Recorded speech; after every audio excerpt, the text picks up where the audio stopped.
하나님 말씀 보겠습니다. 구약 성경 열왕기 하입니다. 열왕기 하 2장 9절입니다. 560쪽입니다. 구약 성경 560쪽 2장 9절 말씀.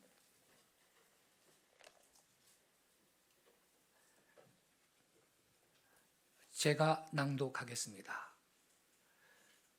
건너매 엘리야가 엘리사에게 이르되 나를 내게서 데려감을 당하기 전에 내가 내게 어떻게 할지를 구하라. 엘리사가 이르되 당신의 성령이 하시는 역사가 갑절이나 내게 있게 하소서 하는지라. 아멘.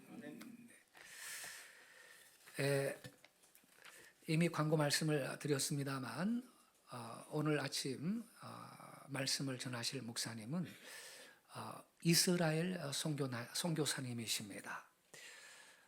감람산에 이스라엘 한반도 통일 기도회 집, 이 기도회 집을 세우시고 여러 간사들과 함께 팀으로 이스라엘에서 활발하게 사역하시는 귀한 선교사님이십니다.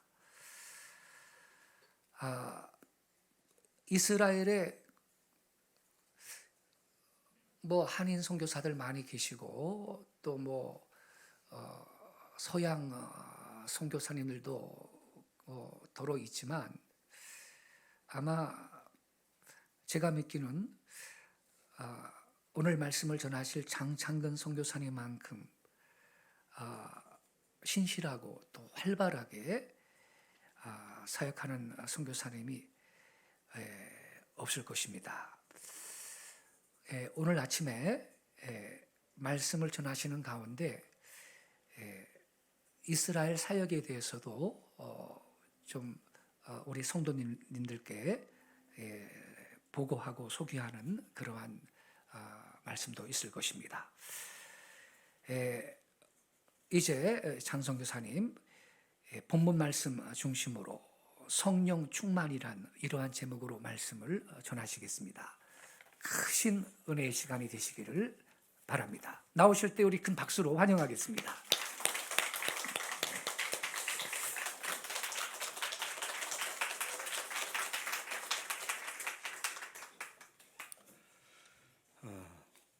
안녕하십니까. 이스라엘 선교사 장창근입니다. 2014년이죠. 저희가 이스라엘에 맨 처음에 들어갈 때 그때 지금의 그 분이엘 교회 이전에 그 부천 상동에 있는 아리랑 교회에서 저희들이 파송을 받고 그리고 이제 14년에 들어갔습니다. 지금 올해까지 횟수로 해서 딱 정확하게 10년이 됐습니다.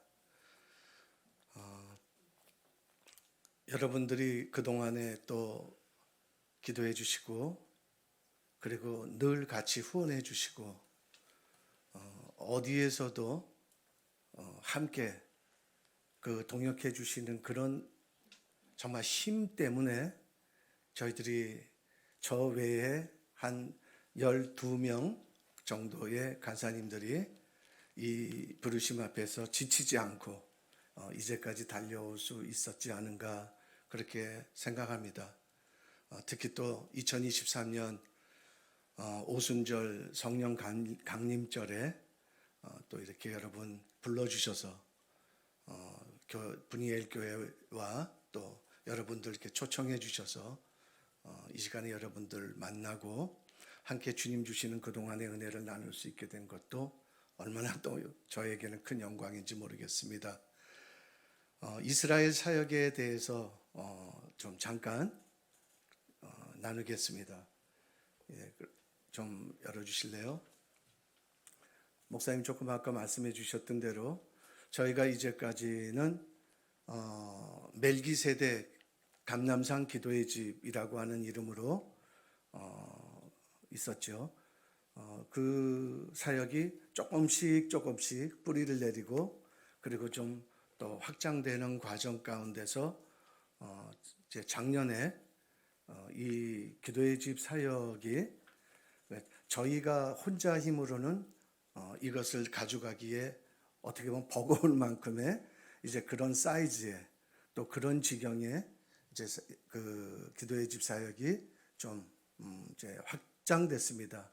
그래서 멜기세덱의 이름 하면은 그 동안에 한 9년 동안 멜기세덱 기도의 집 하면 늘 장창근 하는 이름이 늘 수식어처럼 붙어 있었는데 이제 좀 더 많은 분들이 함께 이 일에 달려가게 하기 위해서 그리고 또 이번에 조금 이따 나누겠습니다만 이 기도의 집에는 한국의 탈북자 목사님들이 한 300명 넘게 한국에 계시죠. 예, 이분들 중에 우리나라 한기총 같이 북기총이라고 하는 북한 대표 단체가 있습니다. 그래서 이 북기총에서 저희와 같이 연합을 해서 감남산에 이제 이 이스라엘 한반도 이름도 길죠. 남북 통일 기도의 집이라고 이름을 좀 바꿨습니다. 그래서 저희들은 멜기세덱 기도의 집의 정체성은 그냥 계속 가져가는 겁니다. 다만 이름을 바꾼 것은 우리가 조금 더 많은 분들이 함께 연합하고 같이 이 부르심을 가지고 달려가기 위해서 하나의 하나님 주시는 전략이라고 생각을 해도 되죠. 예, 그렇게 해서 세우게 됐습니다. 잠깐 좀 보시겠습니다. 예, 저기에 감남산 정중앙에 있는 가장 그 센터, 가장 높은 곳에 있는 건물입니다. 바로 저 뒤에 그 예수님 승천한 장소가 있고요. 저 건물의 위에 보면은 3면이 다 유리로 되어 있는 전체 예루살렘 전체가 그냥 그 조망되어지는 곳에서 이제 기도를 합니다. 그래서 저 건물에 지금 있는 것처럼 감남산이 이제 되게 크게 세 군데로 나눠집니다. 그러니까 맨 왼쪽으로는 여러분 이제 가시게 되면 히브리 대학교가 있는 바로 그곳도 감남산에 들어가는 그런 장소입니다. 그런데 거기를 부를 때는 감남산이라고 부르지 않고 마운틴 스컬프, 그래서 전망산이라고 부르죠. 예, 전망산이라고 부르는 바로 그곳이 감남산의 그 첫 번째 봉우리인데 그곳에는 히브리 대학교가 있고요.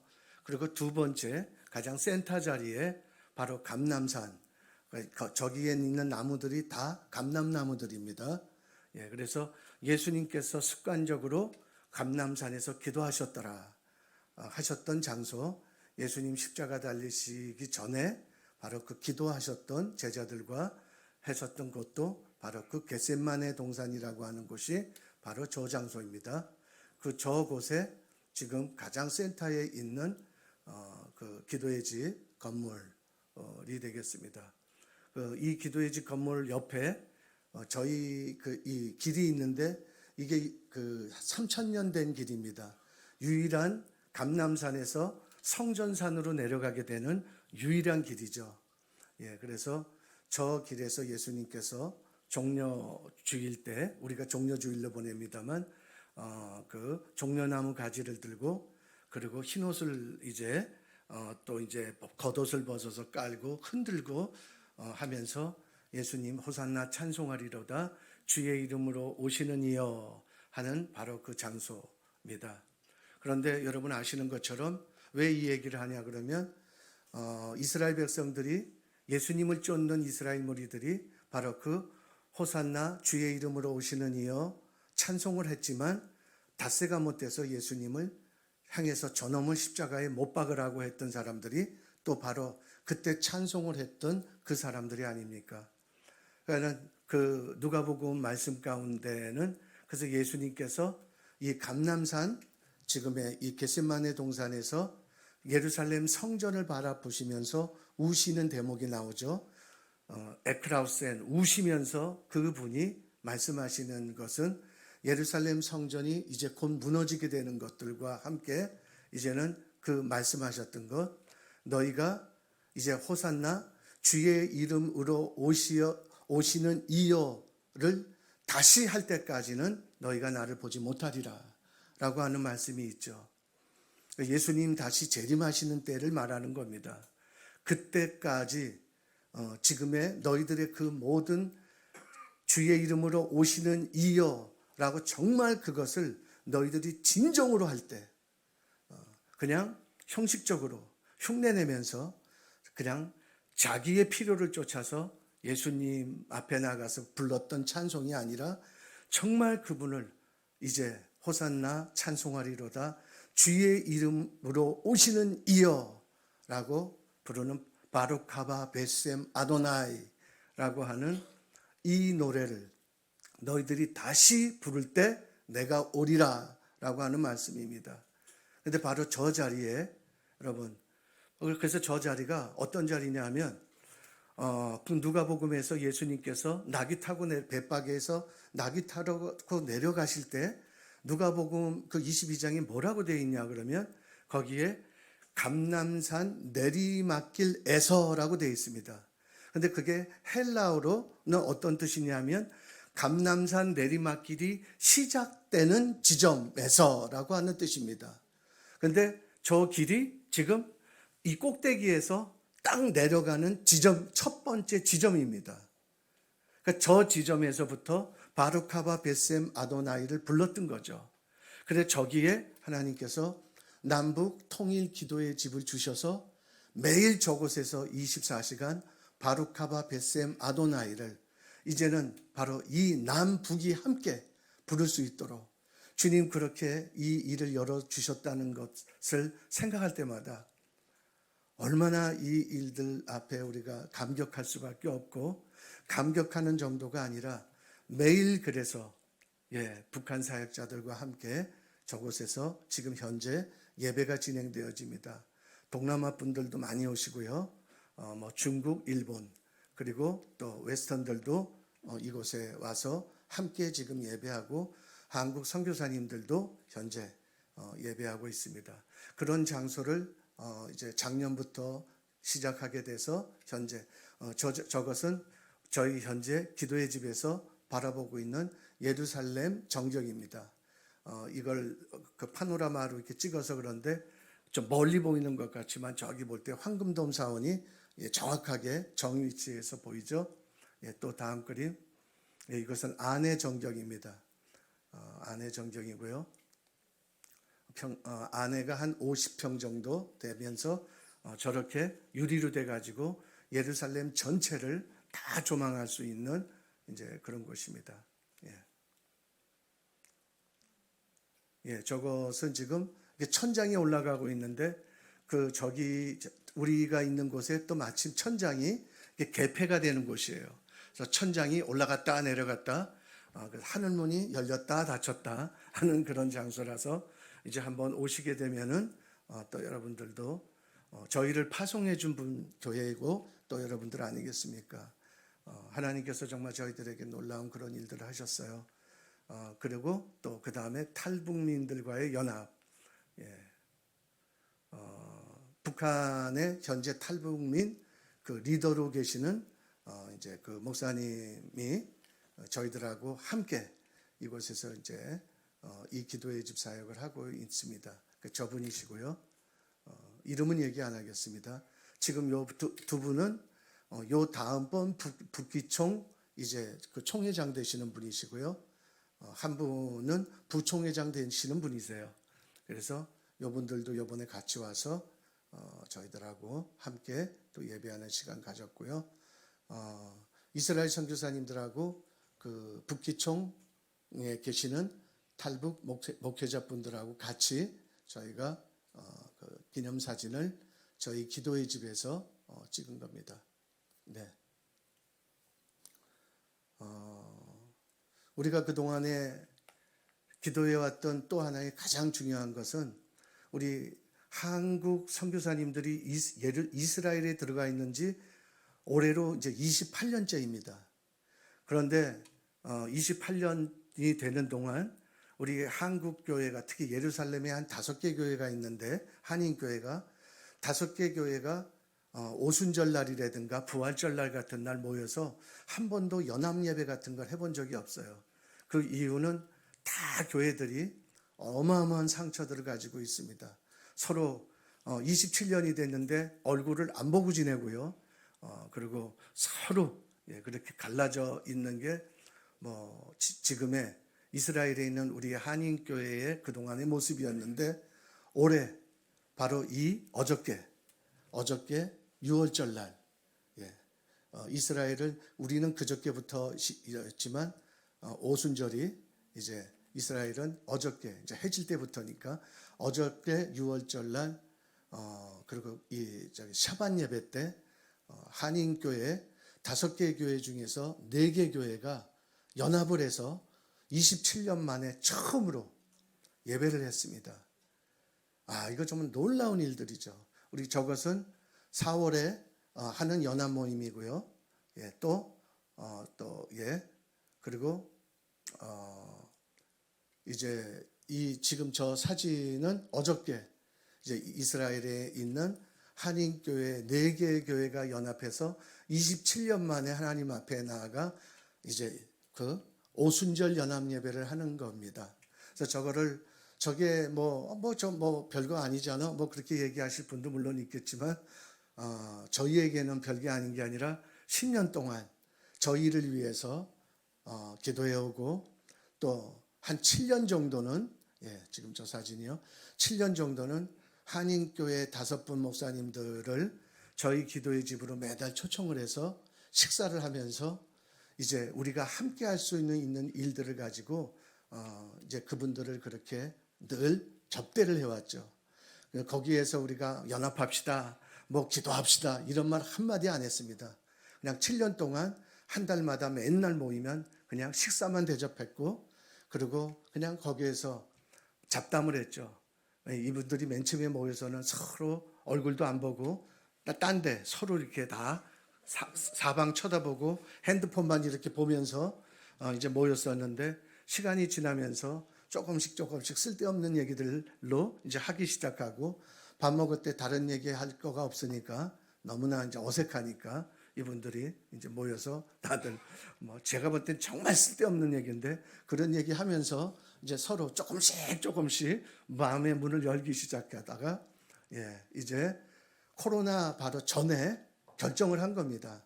근데 오순절 예배를 결정을 했는데 1월 달에 그해 2월 달에 코로나가 시작되면서 모일 수가 없게 됐죠. 그래서 그때부터 이 일이 또 잠정 중단됐다가 이제 올해 처음으로 이제 이렇게 모여서 예배하는 일들이 있었던 얼마나 저희들에게 또 물론 우리 한인 선교사님들뿐만이 아니라 특히 저희에게는 정말 감개무량한 시간이었고 하나님께서 이제 우리의 바로 한국 교회를 통해서 이스라엘 가운데 행하실 일들을 이제 시작할 수 있는 그런 통일 또 하나의 원년이 되는 시간들이었다라고 이렇게 좀 생각이 들어지고요. 또 다른 사진 없나요? 그리고 이거 외로 저희들이 메시아닉 주이시 분들하고서도 매달 또 이렇게 연합해서 함께 기도회도 하고 또 전도 프로그램을 가지고 유대인들을 전도하는 그런 일들도 저희들이 또 이렇게 함께 해나가면서 매일 바로 그 감람산에서 예루살렘 성전이 바라보이는 예수님께서 이제 습관적으로 기도하셨던 바로 그 장소에서 24시간 예배하는 일들을 하고 있습니다. 물론 저희 전임 간사들이 이 일을 다 할 수가 없어서 이제 그 각 시간마다 워치하는 분들이 또 이렇게 아시아 분들도 오시고요. 특히 중국과 일본 분들이 결정을 하시고 함께 들어와서 합니다. 그래서 저희가 또 한 달에 한 번씩은 한중일 예배를 하면서 한국과 중국과 일본이 연합해서 이제는 바로 그 이스라엘을 향한 이 동방의 제사장 국가들의 바로 이 부르심들이 함께 들어갈 수 있도록 하는 일들도 또 저희들이 함께 하고 있습니다. 저희들이 하고 있는 그동안의 10년 동안의 일들에 많은 열매가 맺혀지는 또 가장 큰 것은 이제까지 저희들이 이스라엘에 거주하려면 학생 비자를 가지고 학교도 다니면서 그래서 또 사역도 하고 해야 되는 이중 삼중의 부담감을 가지고 있었죠. 그런데 이제 어떤 단체의 도움을 받아서 저희 간사님들 전체가 이제 비자를 바꾸게 됐습니다. 이건 정말 이스라엘 역사 안에서, 우리 한인 역사 안에서는 한 번도 있어 보지 않은, 그것도 전 팀 전체가 이 비자를 받아서 이젠 저희들이 학교 안 다니고 학비 안 내고 그리고 이스라엘에서 사역을 할 수 있는 그런 하나님께서 주시는 또 새로운 그런 시간을 이제 저희들이 또 갖게 된 것은 이것이 여러분들과 함께 나누고 싶은 우리의 또 하나님이 이때 주시는 전리품이 아닌가 그런 생각이 들고 또 너무 감사드립니다. 이 일들을 함께 가지고 오신 분들. 그래서 더 기도해 주십시오. 예, 그래서 우리가 정말 이제는 그 감람산에서 앞으로 해야 될 많은 일들이 있습니다. 예, 그런 일들을 오늘 이 시간에 지금 다 소개하기는 그렇고, 예, 오늘 메시지에 오늘 여러분과 나눌 말씀에 그 본문 열왕기하 2장 9절 성령이 하시는 역사가 내게 갑절이나 내게 있게 하소서. 이것을 우리가 더블의 기름 부으심이다 라고 얘기를 하죠. 예, 정말 성령 충만이라는 것이 무엇인가? 우리 한국교회가 가지고 있는 성령 충만은 어떤 의미에서 보면 그 외적인 것에 대한, 외적으로부터 오는 것에 대한 성령 충만에 많이 심취해 있고 또 길들여져 있고, 이것이 우리의 성령 충만이라고 정의를 내리는 게 있습니다만, 그러나 특히 이스라엘, 이 유대인들이 얘기하는 성령 충만이라는 건 어떤 것인가? 그런데 이것은 뭐 유대인들이 말하는 성령 충만이 아니라 성경에서 얘기하고 있는 성령 충만이라는 것은 어떤 것인가를, 이것을 아주 잘 지금 우리들에게 한번 얘기하는 거라서 이것을 좀 나눠보고자 하는 겁니다. 열왕기하 2장 1절부터 시작되어지는 말씀인데 여러분들이 이 말씀들을 그래도 다 아시고 계시리라고 여겨집니다. 그래서 제가 이것을 그냥 지금 성경을 보지 않고 하나님 주셨던 말씀들을 가지고 진정한 성령 충만의 의미들을 이제 좀 나누고자 합니다. 2장 1절에서 보면 제일 먼저 하나님께서 엘리야를 부르십니다.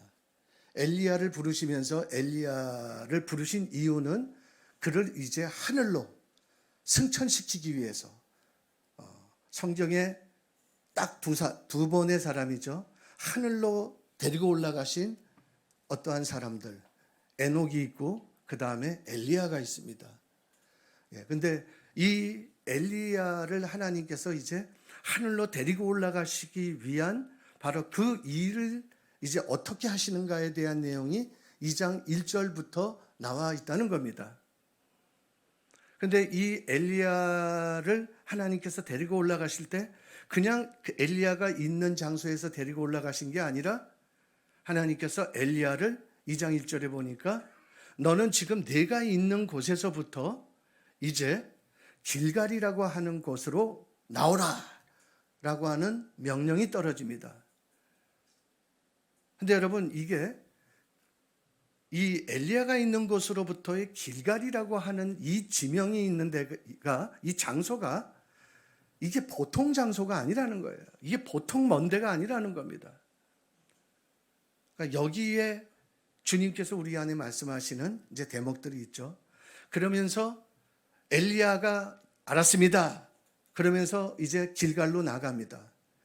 그런데 그 다음에는 거기에 그의 제자 엘리사가 쫓아옵니다. 엘리사에게 엘리야가 얘기합니다. 너 오지 마. 그거는 너는 지금 내가 가는 길에 너는 필요 없어 라고 하는 게 아니라고 생각합니다. 그거는 그 엘리사를 떠보는 것 같아요. 그래서 엘리사에게 바로 너는 나를 쫓아올 필요가 없다. 그런데 엘리사는 선생이 가는 곳이면 나는 지구 끝까지라도 뭐 그런 뜻입니다. 이게 어디까지라도 나는 쫓아가겠습니다. 엘리사의 이 한마디에 엘리야가 더 이상 얘기를 안 해요. 그래서 이제 엘리야가 먼저 앞장서고 그 뒤를 엘리사가 쫓아갑니다. 근데 문제는 엘리사 바로 또 뒤에 있는 바로 이 말씀에 굉장히 중요한 대목을 가지고 중요한 하나의 그 부류가 되는 사람이 있는데 그들은 엘리사의 제자들이에요. 생도들이라고 나와 있습니다. 엘리사의 생도들이 있는데 엘리사의 생도들도 쫓아나가야 되거든요. 자기 선생이 나가니까. 자기 스승이 나가니까 같이 쫓아나가야 되는데 이들이 거기에서 계속 어떻게 보면 반역을 하는 거예요. 자, 이제 여러분 그 한번 지금 PPT를 한번 좀 봐주시겠습니다. 그 길갈이라고 하는 곳이 지금 어디를 얘기하는가? 여러분 그 당시 엘리야가 있었던 당시를 이제 문헌을 통해서 조사를 해봐도 그렇고 지금의 이스라엘 지형에 있는 많은 길들을 봐도 그 북이스라엘부터 예루살렘으로 내려오는 길은 여러 길이 있질 않았습니다.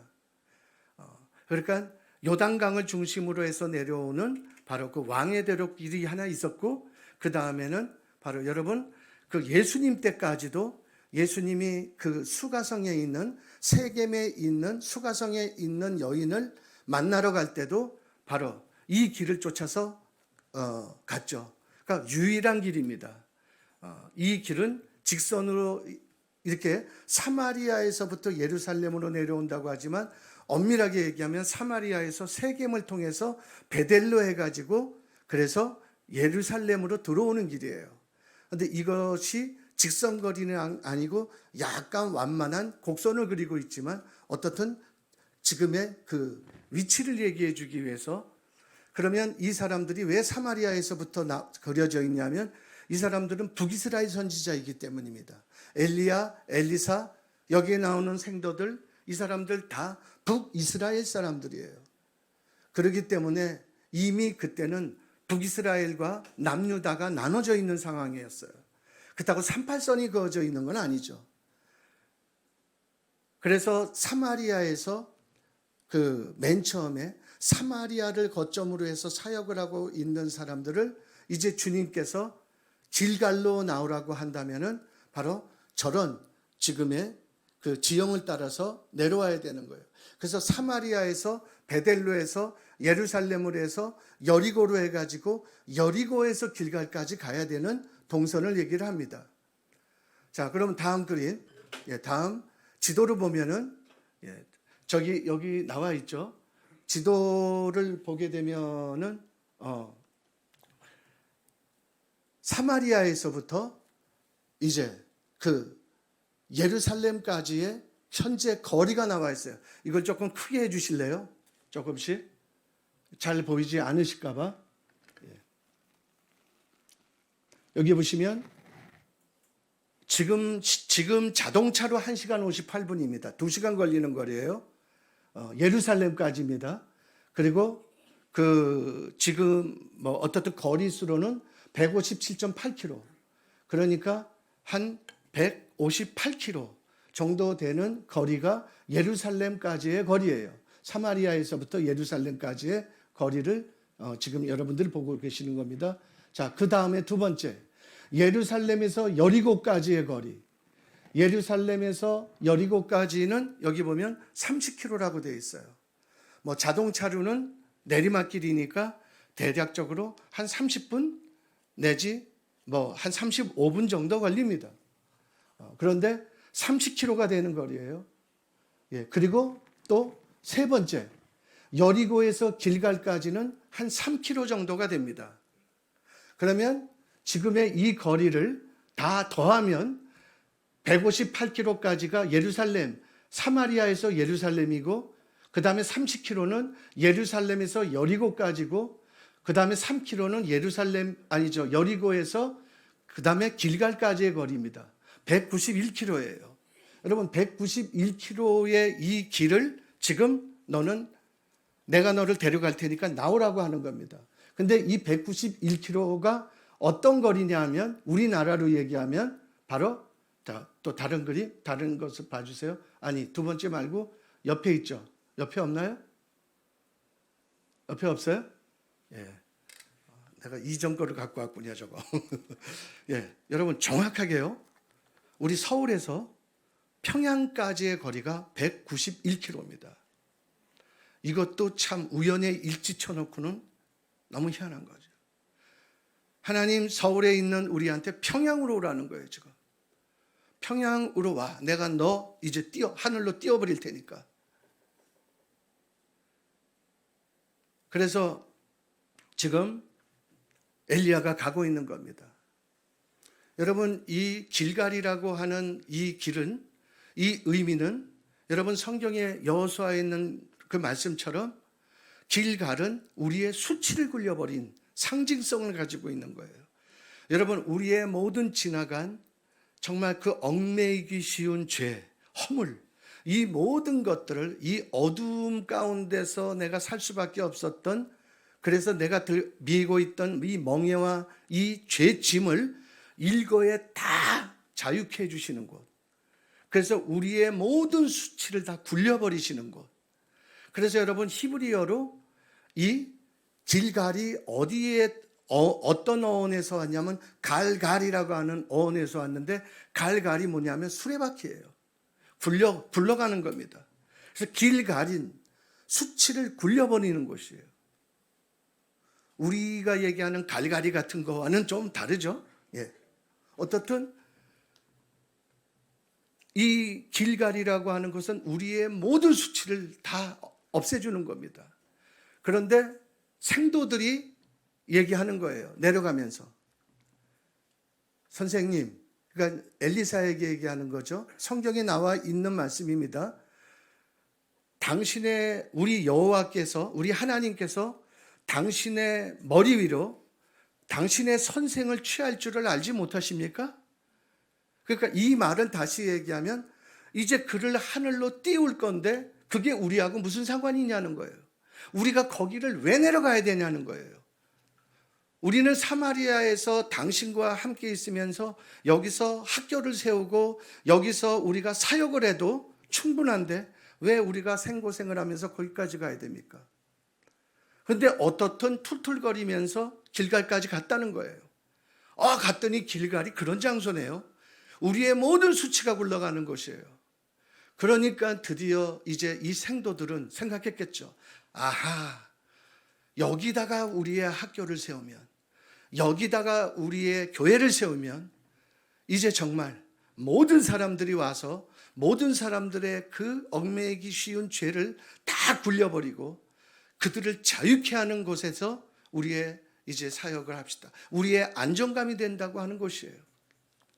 놀라운 의미를 가지고 있는 곳이죠, 길갈은. 그런데 길갈에 도착한 엘리야에게 하나님은 그 즉시 길갈에 도착하자마자 그 다음에 다시 길갈에 있는 그를 베델로 올라오라고 합니다. 엘리야는 두말하지 않고 올라가요. 엘리사 따라 올라가요. 정말 문제는 생도들에게 있는 겁니다. 이거 도대체 뭐 하는 거야? 여기가 어디인데 서울서 평양거리 되는 거리를 이거를 선생 하나의 말을 붙들고 그나마 순종하고 내려왔는데 지금 다시 올라가라고 베델까지? 여러분, 얼마나 많은 사람들이 이 장소에서 쓰러지는 줄 아십니까?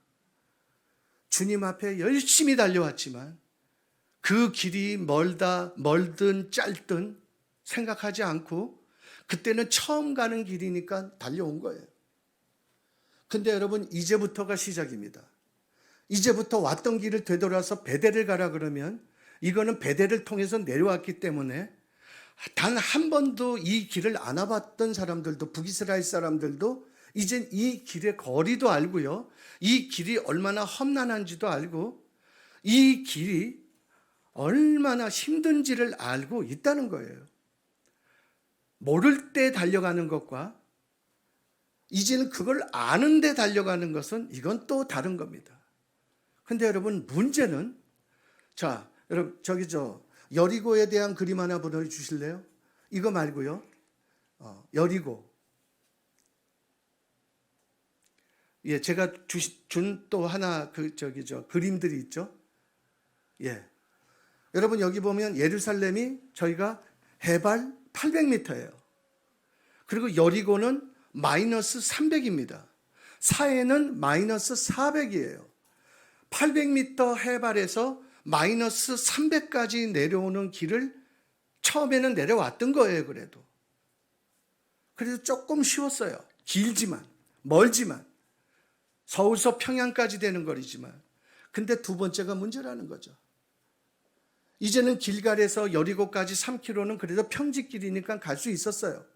그런데 여리고에서 예루살렘으로 올라가려고 하면은 여러분 1100m를 이거를 이제 완전히 상승하는 거예요.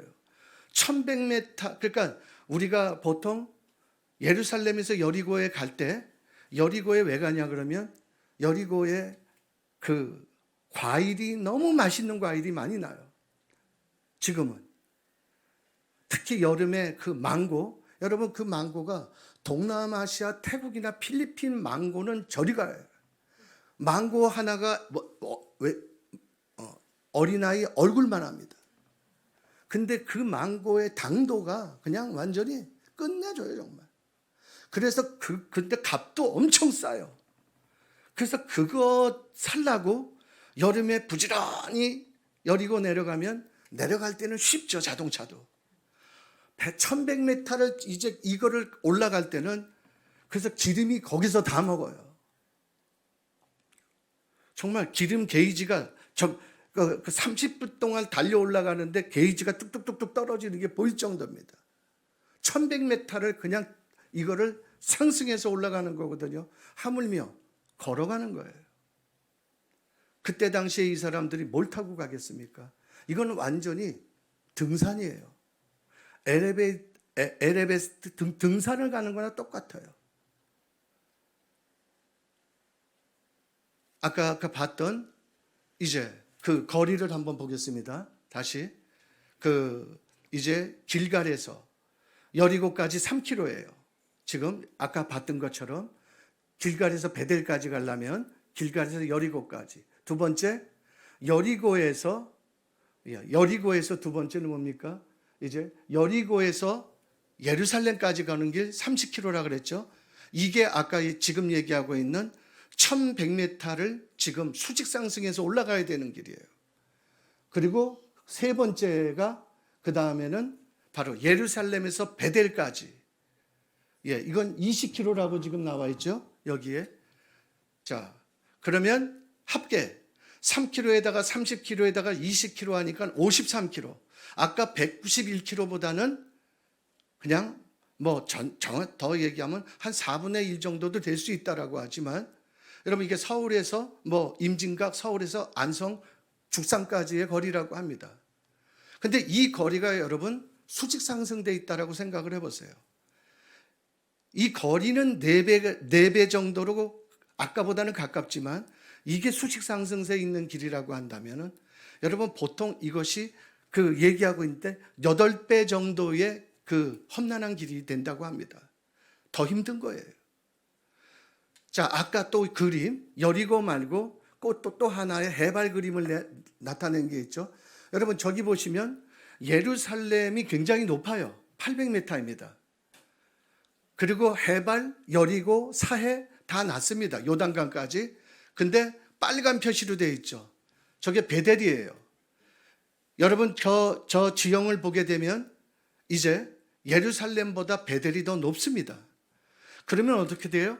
여리고에서 베델까지는 1100m지만 예루살렘에서 베델까지 가는 바로 이 20km의 거리도 여러분 이거 올라가는 길이라는 거예요. 문제는 바로 여기에서 모든 사람들이 거진 다 나가 떨어진다는 겁니다. 주님이 그냥 하늘로 데리고 올라가시려면 됐는데 이것은 엘리야를 통해서 엘리사를 훈련시키는 거예요. 엘리사를 통해서 지금의 생도들에게 얘기하고 있는 거죠. 여러분, 베델이란 곳은 어떤 곳입니까? 그런 정말 고생을 하고 올라왔는데, 여러분, 정말 베델이라고 하는 것은 하나님의 집, 베이트 엘, 하나님의 집이라고 하는 이름을 가지고 있어요. 하나님과의 친밀감을 누리는 곳이에요. 야곱이 하나님을 만난 장소입니다, 여러분. 그냥 이거는 하나님 같은 어떠한 체험을 한 것이 아니라 하나님을, 그가 현현하는 하나님을 만났던 장소예요. 이 벳엘이 갖고 있는 이 의미는, 여러분, 이건 정말 주님과의 깊은 인티머시 안에 하나님의 임재 앞에 들어가는 장소입니다. 얼마나 좋은 곳인지 몰라요. 베델까지 나왔어요. 제자들은 툴툴거리면서 나왔지만 이제 이 거리를 쫓아오면서 이제 그 생도들은, 엘리사의 생도들은 이제 다시 한번 똥개 훈련시키는 것 같은 일을 하면 나는 이제 제자고 뭐고 없어, 그랬을 겁니다. 이를 악물고 그리고 올라갔을 거예요. 많은 주님 앞에서의 인생들이 여러분 2번까지는 합니다. 문제는 3번째예요. 근데 아니나 다를까 오늘 말씀 가운데는 베델로 올라온 엘리야에게 너는 이제 여리고로 다시 내려오라는 거예요. 이제는 이게 판명 났습니다, 여러분. 처음에는 뭣도 모르고 갔지만 올라갈 때 이제 그 길을 알았는데 이 길을 다시 또 가라 그럴 때는 하나님의 의도는 이거는 이제 우리를 훈련시키는 거예요. 우리를 뺑뺑이 돌리는 거예요. 하나님은 우리의 인생을 뺑뺑이 돌리는데 아주 그런 재미를 느끼는 분이시라고 오해를 할 만큼 정말 주님은 주님의 이제까지 갖고 있던 생각이 다 산산조각이 나버릴 수 있는 시간들이고 이제는 불평과 원망과 주님을 대한 신뢰가 다 깨져버리는 시간들이 되겠죠. 물론 여리고로 내려가는 시간은 내리막길입니다. 근데 여러분 그 길이 내리막길일지언정 쉬운 길 같지만 하나님에 대한 원망과 하나님에 대한 신뢰가 깨진 가운데서의 내리막길이 정말 그 천근만근의 길이 아니겠습니까? 그 길이 쉽다 한들 그거를 감사하네, 그래도 쉬운 길이네, 내리막길이네, 그래도 할만하네, 그럴 사람이 누가 있겠습니까? 아무도 없다고 봐요. 모든 사람들은 여기서 다 나가 떨어지는 거예요. 진짜로 이제. 그래서 여리고까지 가는 거예요. 여러분, 여리고는 어떤 장소예요? 여러분, 피 한 방울 흘리지 않고 창 한 번, 칼 한 번 쓰지 않고 그냥 말 한마디로 무혈입성한 곳이에요. 그런 상징성을 가지고 여러분, 여호와의 승리, 이것보다 더 큰 단어가 어디 있을까요? 이것보다 더 우리가 붙잡고 싶은 단어가 있을까요? 원수의 대문을 깨트리는 그 일들이 우리들 안에 우리의 눈앞에서 목도되어질 때 여러분 그 승리를 우리가 붙잡을 수 있는 장소, 그 장소는 어떤 곳입니까? 하나님에 대한 원망과 그 분에 대한 신뢰가 아주 산산조각이 나 있을 때 그때 그것을 우리가 예스하고 이제 들어가기 시작할 때 주님은 바로 그걸 준비시키겠다는 거예요. 그래서 이 생도까지 엘리야와 엘리사와 생도들까지 여리고로 들어왔습니다. 근데 거기에서 여리고로 들어오면 이제 거기서 끝이 나야 되는데 그 다음에 엘리야를 요단강으로 들어오라 그러는 거예요. 생도들은 들어갈 수가 없었어요. 거기다가 학교를 지을 수가 없죠. 요단강 강물 안에다가 거기서 사역을 할 수 없어요. 그 다음에 주님이 말씀하시는 거는 그렇게까지 순종을 했는데 그 다음에는 너를 죽으라고 하는 거예요. 이제는 요단강으로 들어오라고 하는 것은 너의 모든 너된 것들이 이제는 내 앞에서 다 가루가 되어지고 으깨지고 이 겟셋마네 같이. 그래서 하나님이 엘리야를 요단강으로 부르십니다. 거기에서 엘리야가 엘리사에게 오늘 하는 얘기입니다. 오늘 본문 말씀이. 넌 내게 무엇을 구하느냐? 요단강 물가까지 따라 들어온 엘리사에게 그렇게 얘기할 때 엘리사가 구하는 것은 나는 더블의 기름 부으심을 원합니다. 여러분, 이 말씀을 우리가 다시 한번 우리의 인생 가운데 곱씹으면서 성경에서 얘기하고 있는 성령 충만이라는 게 무엇인지를 이거를 우리에게 정확하게 주님은 얘기해 주시는 거예요. 진정 성령 충만한 삶이 무엇을 말하냐? 그래서 거기서 이제 더블의 기름 부으심을 갖고 올라온 엘리사에게 엘리야는 거기에서 하늘로 승천하죠. 드디어. 그리고 그 엘리사는 겉옷을 가지고 이제 물을 치면서 여리고로 다시 나옵니다. 근데 여러분, 여리고가 어떤 땅이에요? 그 성경에 그대로 나와 있죠. 그 2장에서 토산이 익지 못하고 다 떨어져 버리는, 열매 맺지 못하는 땅이에요. 왜? 왜 그랬을까요? 여호수아서에 보면은 여호수아 그 성을 무너뜨리고 여호수아가 선포를 하죠. 다시 한번 이 성을 건축하는 자는 이곳에다가 문을 건축하는 자는 맏아들을 잃을 것이고 그리고 문짝을 다는 자는 막내를 잃어버릴 것이다. 저주를 해버린 겁니다. 근데 여러분, 성경 말씀에 그게 그대로 이루어졌어요? 안 이루어졌어요? 성경 말씀에 보니까 히엘이라고 하는 사람이 그 후에 여리고에 와서 거기서 집을 짓다가 그것도 집을 지은 거예요. 뭐 성을 지은 것도 아니고 집 필요한 집을 짓다가 자기 집에 바로 그 기둥을 세울 때 첫째를 잃어버리고 그리고 문짝을 달 때 막내를 잃어버렸대요. 글자 그대로 된 겁니다. 이게 저주예요. 이게 여리고입니다. 그래서 이 여리고라고 하는 이 뜻이 가지고 있는 의미는 여리고의 모든 생물들은 열매를 맺지 못하는 거예요. 여러분, 이건 사망입니다. 이건 죽음이에요. 그냥 살아있어도 살아있는 게 아니라는 거죠.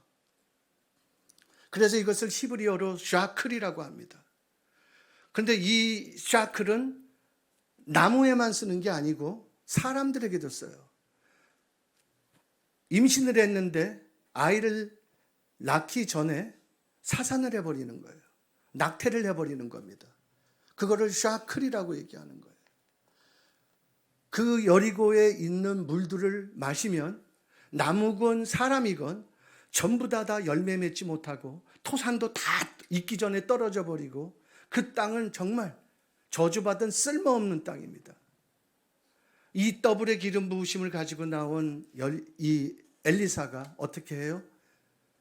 바로 그 샘에 가서 새 그릇에다가 소금을 가지고 와서 그래서 새 그릇에 소금이라고 하는 것은 물론 의미가 있습니다만 그것의 능력이 있는 건 아니죠. 하나님께서 부으신 그 더블의 기름 부으심이 이 엘리사를 통해서 그 땅을 고치는 겁니다. 그래서 이스라엘 사람들은 성령 충만을 얘기할 때마다 땅을 회복하는 열방의 이 제사장적 부르심들을 가지고 온 열방을 회복하는 일들이 자기들이 해야 되는 그 일들로 이걸 여기는 겁니다. 땅을 회복하는 일들 앞에 주님, 저주받은 땅을 다시 새롭게 하는, 그래서 정말 그 사산되어진 낙태되어진 샤클의 땅을 이제 생명을 나게 하는 일들 가운데 나오게 하는 모든 사산되어진 다음 세대들을 다시 세워서 그들이 하나님의 군대로 서게 하는 이 일들만큼 여러분 더블의 기름 부으심은 없다는 겁니다.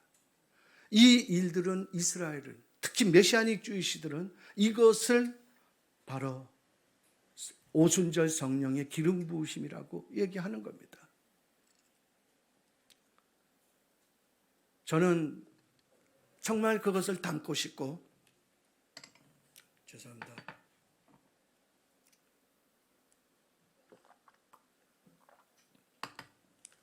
이스라엘에 들어가서 지금도 그 일들을 하는 것에 저희의 모든 것을 걸고 싶어요.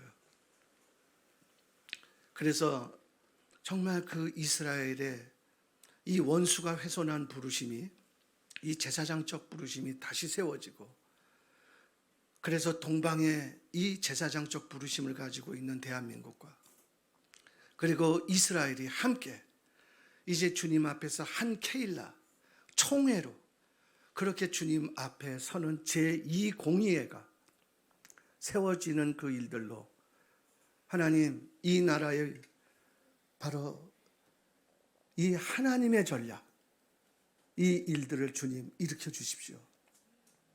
그래서 감람산에 남북 통일 기도했지. 왜 감람산에 남북이 들어갑니까? 함께 주님 앞에서 연합해서 서서 이제는 그곳에서 예루살렘을 바라보면서 이 예루살렘 맨데이트가 주님 회복되어지도록 이 일들을 주님 앞에 가지고 나가고자 하는 우리 안에 그 간절한 이 몸부림이 있는 겁니다. 이것을 주님은 성령 충만이라고 말씀하세요. 여러분, 우리 안에 정말 긴 여행을 하려면 정말 우리가 절망하지 않고 탄식하지 않고 낙심하지 않고 주님이 가라고 하는 것을 이제 끝까지 달려가려면 우리 안에 영적인 이 근육들, 이 영적인 체력들, 이 영적인 심폐력들이, 여러분, 이것이 바로 성령 충만을 얘기한다고 저는 봐요. 끝까지 달려갈 수 있는 것, 주님이 됐다고 할 때까지 달려갈 수 있는 것, 이것은 나이를 불문하는 것이고, 이건 무슨 젊고 나이가 더 있고 이런 것들이 아니라 우리 모두에게